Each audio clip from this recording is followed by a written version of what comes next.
बिस्मिल्लाहिर्रहमानिर्रहीम, अस्सलाम वालेकुम। इस हुकूमत ने इतना तशद्दुद किया है कि माशरे में एक तशद्दुद की फ़ज़ा बना दी है, जिसका जितना बस चलता है वो अपने से निचले पर उतना तशद्दुद करता है। सड़कों पर हो रहा हो, अफसरान कर रहे हों। अब ऐसा ही वाक़या अटक जेल में पेश आया। एसपी और जेल सुपरिटेंडेंट की मौजूदगी में कैदियों पर तशद्दुद की वीडियो सामने आई, जिस पर आईजी जेल खानाजात पंजाब ने सुपरिटेंडेंट को ओहदे से हटा दिया। अब जाहिर है कोई कार्रवाई तो करनी थी, दिखाना था। ये वीडियो वायरल होने के बाद ये हुआ है। ये देखिए आप, जेल के अंदर एसपी और जेल सुपरिटेंडेंट की मौजूदगी में कैदियों पर इंसानियत सोच तशद्दुद किया जा रहा है। ये अटक जेल के अंदर की फुटेज है जिसमें कैदियों के ऊपर जालिमाना तशद्दुद। ये देखिए, ये अब चूंकि तशद्दुद की वीडियो मैं नहीं दिखा रहा, अब इसके बाद एक्शन लिया गया है। हमेशा तशद्दुद के बाद एक्शन इसलिए लिया जाता है ताकि हमारा इसमें कोई नहीं लेना देना, लेकिन चूंकि आपने घरों में घुसकर औरतों को, बच्चों को हिरासा कर करके, लोगों पर तशद्दुद कर करके अब आदी बना दिया है, तो अब सारे लोग यही करते हैं। डिस्ट्रिक्ट जेल अटक में बदइंतजामी और तशद्दुद का मामला, 5 अफसरान मुअत्तल। जेल कवानीन की खिलाफ वर्जी पर जीरो टॉलरेंस की पॉलिसी पर सख्ती से अमल किया जा रहा है। महकमा दाखिला पंजाब और आइन कानून की धज्जियां, इलेक्शन रूल्स की धज्जियां, कौन सा कानून पर अमल हो रहा है यहाँ पर? तो ये सूरत हाल है जी। ये वाक़या तो मैंने आपको दिखाया कि अटक जेल का, और वहाँ पर क्या हुआ है। वैसे अटक जेल में कुछ अरसे के लिए इमरान खान साहब को रखा गया था। फिर जी मरीम नवाज साहब की एक बड़ी वीडियो वायरल है जिसमें वो ट्रंप की ऐसी तैसी कर रही हैं। ट्रंप ने अमेरिका में गुंडागर्दी का कल्चर मुतारिफ करवाया, और अब यही लोग नोबेल पीस अवार्ड के लिए ट्रंप को नामजद कर रहे हैं। जो लोग कहते रहे हैं कि जी ये इसने गुंडागर्दी का कल्चर करवाया, इसने उसी तरह के हमले करवाए थे ट्रंप ने दीगर जगहों पर, जिस तरह के इमरान खान ने 9 मई में करवाए। ये ट्रंप को कहते रहे हैं, और आज उसी ट्रंप को मौजूदा हुकूमत क्या कर रही है कि नोबेल पीस के लिए नामजद कर रही है। ये मौजूदा हुकूमत ने इतना बड़ा ब्लंडर किया है कि ट्रंप को ऐसे वक्त में कि जब फ़लस्तीन पर आप देखिए कितना जुल्म हो रहा है, इसराइल क्या कुछ कर रहा है, और पूरी तरह से ट्रंप इसराइल का साथ दे रहा है। फिर लोग कह रहे हैं जी ये सब कुछ वो करवा रहे हैं। यही नहीं, बल्कि ईरान का अगर आप देखें तो वहां पर भी इसराइल ईरान जंग में इसराइल का मुसलसल साथ दे रहे हैं। तो यहां तक एक शख्स कहता है जी मैं तो आयतुल्लाह खामेनी को मरवा सकता हूं, मार सकता हूं, लेकिन अभी मैंने फैसला नहीं किया। तो आयतुल्लाह खामेनी मुसलमानों की एक बड़ी कम्युनिटी, करोड़ों मुसलमान अहले तशय्युअ जो हैं वो उनको फॉलो करते हैं, तो उनके वो रिलीजियस लीडर हैं। तो आप सोचिए कि किस तरह से हुकूमत कह रही है कि जी हमने तो उनको नोबेल पीस के लिए नामजद कर दिया। ये पाकिस्तानी हुकूमत कर रही है, और अपने ही बयानात जरा सुन ले माजी के इनके। तो मैं आप सबसे ये कहना चाहती हूँ कि जो आज हुआ वो एग्जैक्टली उसका रिपीट था जब आपने देखा कि यूनाइटेड स्टेट्स ऑफ अमेरिका में गुंडागर्दी का जो कल्चर इंट्रोड्यूस हुआ। ट्रंप जब हारा और जाते जाते उसने जिस तरह मुल्क पर हमला किया, आज आपने देखा वो उसका रिपीट था। ये जो पाकिस्तानी ट्रंप है, ये भी अब जब जा रहा है तो इसमें भी देख लीजिए, इमरान खान को ट्रंप कहते थे कि जी इमरान खान भी ट्रंप ही है, अब उसको पीस प्राइज दे रहे हैं, नोबेल पीस प्राइज। हुकूमत पाकिस्तान की अमरीकी सदर को नोबेल अमन इनाम 2026 के लिए नामजद करने की सिफारिश हुकूमती सतह पर यह हो गया है। अब बैठिए सर पकड़कर, अब क्या कुछ और करने की तहरीक इंसाफ को जरूरत है कि इन्होंने मईशत तबाह कर दी, मुआशरत तबाह कर दी, सियासत तबाह कर दी, आइन, पार्लियामेंट कुछ नहीं छोड़ा। अब वैसे खुद मान भी रहे हैं कि हमारे हाथ में कुछ भी नहीं है, हाइब्रिड मॉडल है, आइन में इसका कोई चक्कर ही नहीं है, यही है, इन्हीं आइन के मुताबिक नहीं चल रहे, और हम बिल्कुल एक फेलियर हैं, हम इस काबिल नहीं है कि कुछ कर सकें, तो इसीलिए इस्टेब्लिशमेंट ही चला रही है। ये ख्वाजा आसिफ का मैं आपको बयान सुनवाऊंगा इस हवाले से। अच्छा, ईरान इसराइल तनाज़े में मुस्बत किरदार के लिए तैयार शहबाज शरीफ मार्को रूबियो गुफ्तगू ले। ये गुफ्तगू हुई है अमरीकी वज़ीर ख़ारजा और शहबाज शरीफ के दरमियान। आखिरकार को शहबाज शरीफ बिल्कुल साइड लाइन हो गए थे जब फील्ड मार्शल की मुलाकात हुई है डोनाल्ड ट्रंप से, और उसके बाद अब लग रहा था हुकूमत तो बिल्कुल फारिग है। तो इस पर मतीउल्लाह जान साहब कहते हैं मार्को रूबियो ने शहबाज शरीफ को कॉल की है, क्योंकि फील्ड मार्शल और ट्रंप की मुलाकात के बाद जो कुछ होने जा रहा है इसका बोझ बांटने के लिए मार्को रूबियो शहबाज शरीफ को कॉल की है, ताकि यह तासुर ना जाए कि सब कुछ फील्ड मार्शल ने किया है। मतीउल्लाह जान ये कह रहे हैं, इसलिए अब वज़ीर ख़ारजा ने शहबाज शरीफ को कॉल की है।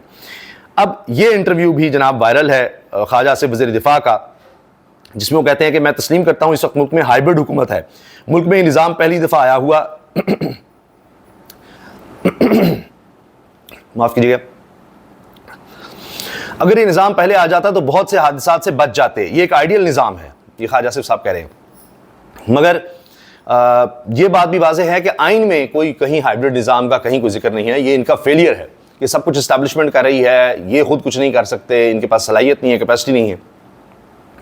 मुफ्ती जान साहब इस पर लिखते हैं, what a fall from grace for a politician, this defence minister takes oath to defend constitution which makes no mention of so called hybrid form of government.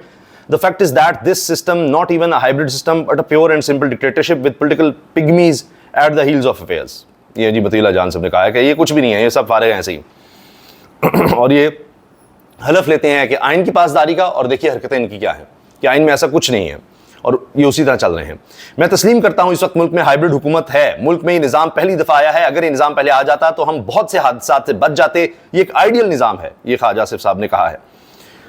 और इस पर महर बुखारी साहिबा ने भी, सीनियर सहाफ़ी हैं, वो कहती हैं, एक गैर मामूली खुला एतराफ़ एक ऐसे मौजूदा विफाकी वज़ीर की तरफ से जिसने इस बात को तस्लीम किया कि यह निज़ाम आइनी नहीं बल्कि एक अमली हकीकत है।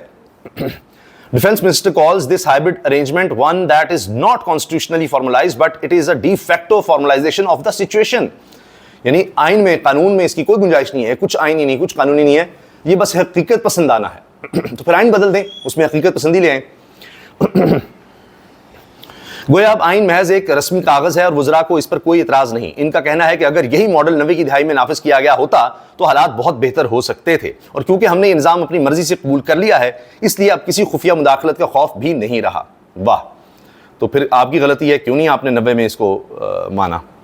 मैंने कल भी बयान दिया है और मैं ये तो बहुत दफ़ा कह चुका हूँ मीडिया के ऊपर भी, बगैर एक्सेसिबिलिटी के I don't hold back anything, जो भी मेरे दिमाग में दिल में आता है मैं कह देता हूँ। मगर पर जो है मेरे साथी मेरे मिलिट्री जो है वो सरजनश भी करते हैं, लेकिन ये मैंने कहा था कि ये एक हाइब्रिड तो मेरे ज़हन में जो आता है मैं कह देता हूँ, बाद में मेरे सर्जन भी करते हैं, लेकिन जो मैंने कहना होता है मैं कह देता हूँ। मैंने कहा है ये एक हाइब्रिड हुकूमत है, और शायद ये मॉडल जो है आज से पहले इन्वेंट हो गया होता तो हमें बहुत सी जो हादसा हुए हैं हमारी तारीख में वो अवॉइड हो सकते थे।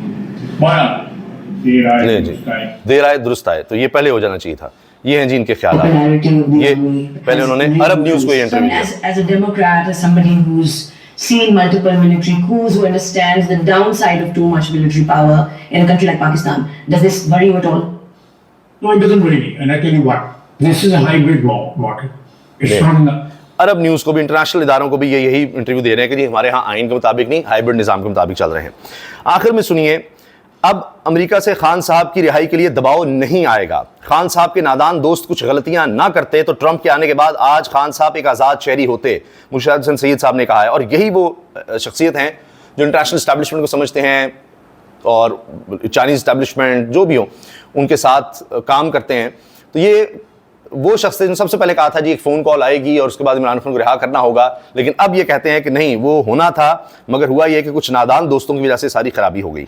आपने राय का इज़हार किया था कि ट्रंप आगे तो पाकिस्तान को कॉल आएगी कि भाई मेहरबानी करें जरा खान साहब का तो ऐसा कुछ हो गया। 5 नवंबर को ट्रंप का इलेक्शन होता है 2024। 10 नवंबर को 11 नवंबर को नेगोशिएशन शुरू हो गई खान साहब के साथ अडियाला जेल में, उनकी रिहाई की बात शुरू हो गई और 20 या 21 को उनकी रिहाई की बात हुई। लेकिन उनके भी नादान दोस्त हैं और उन्होंने 26 नवंबर को ऐलान कर दिया धरने का। वो अपनी हिमाकतों की वजह से ये गलती की, वरना he would have been a free man in November and I am stating it on record. So what I was saying was correct. But as we speak, और कल की मुलाकात भी वो कह रहे हैं कि मैं उस वक्त कह रहा था, मैं उस पर कायम हूँ कि उस वक्त हालात ऐसे थे, इमरान खान से मुलाकातें शुरू हो गई, सब कुछ था, लेकिन 26 नवंबर करके इनके कुछ नालायक दोस्तों ने सारा काम खराब कर दिया, वरना इमरान खान आज आज़ाद शहरी होते।